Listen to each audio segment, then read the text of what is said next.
In this video, I'm gonna tell you why you will never record drums without room mics again.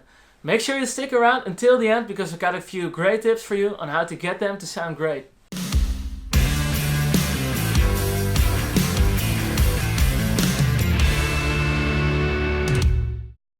What's up? My name is Nick from The Future Musician, and in this video we're gonna talk about room mics.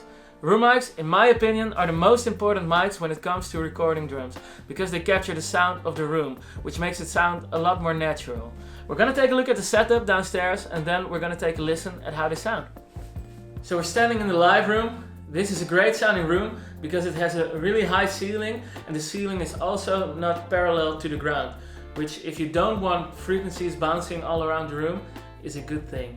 Also, you may notice that there are a lot of acoustic panels on the wall. This is to reduce the amount of reverb, because you don't want your drums to ring out for too long. So you maybe have to check how many of those things you want, but I happen to like quite a few of them.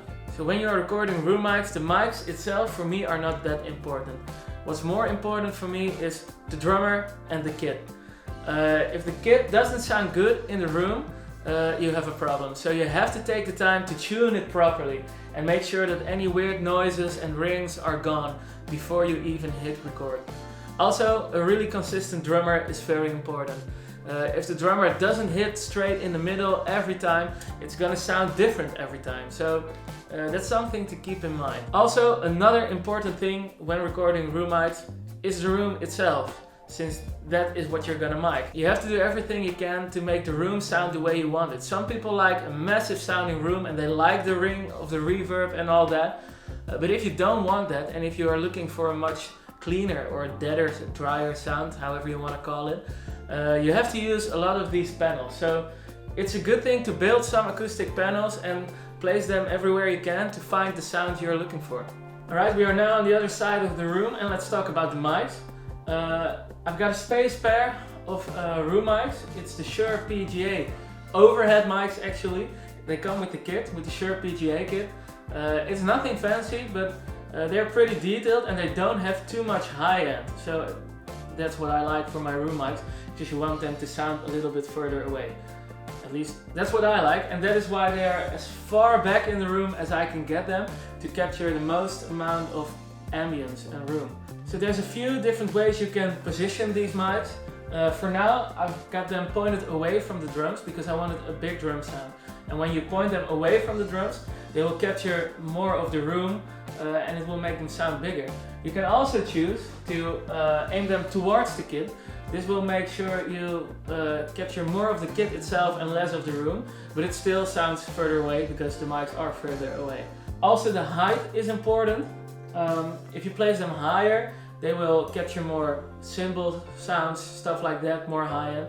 And if you place them lower, they will capture more of the beef of the sound of the kit itself. So I like to place them a little bit lower because I like a beefy drum sound, and cymbals are annoying. So I've got one more tip for you. It's the setup I've got right here. It's to aim your room mic at an absorber and not at a wall. When you aim it at the absorber, you will not have any direct reflections because it's all getting absorbed. And this will make sure you capture a maximum amount of ambience in the room, which will make your drum sound even bigger. So let's take a listen to what that sounds like. Alright, so I just showed you guys the room mic setup we used. Now I want to show you guys what that actually sounds like. And I want to give you an A/B comparison of with and without the room mic. So let's start without the room mic. So just the closed mic kits and the overhead, the closed mics and the overheads.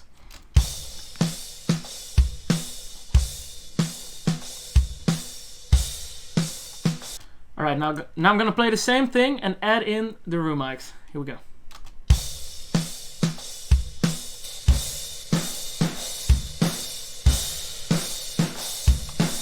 Massive difference, right? And with the room mics, you can do a lot of tricks. You can add a lot of compression to it to make them sound more aggressive. So if we do that, let's see.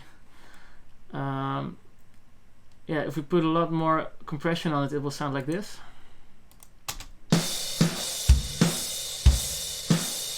Without.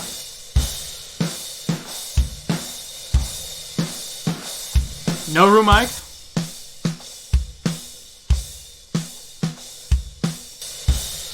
And with the room mic. Alright, so on the room mic itself, nothing fancy happening. A little bit of EQ. So let's see. We took out a little bit of the low mid. And a little bit of, yeah, around 800 hertz. And we took out a little bit of the high end. And added a little bit of compression. Slow attack, fast release. Yeah. Then you got a sound like this.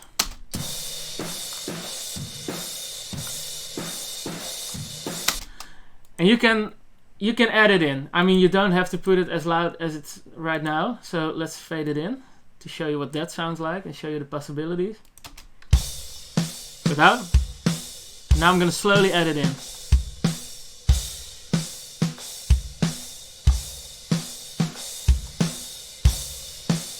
Now you hear a little bit of the room.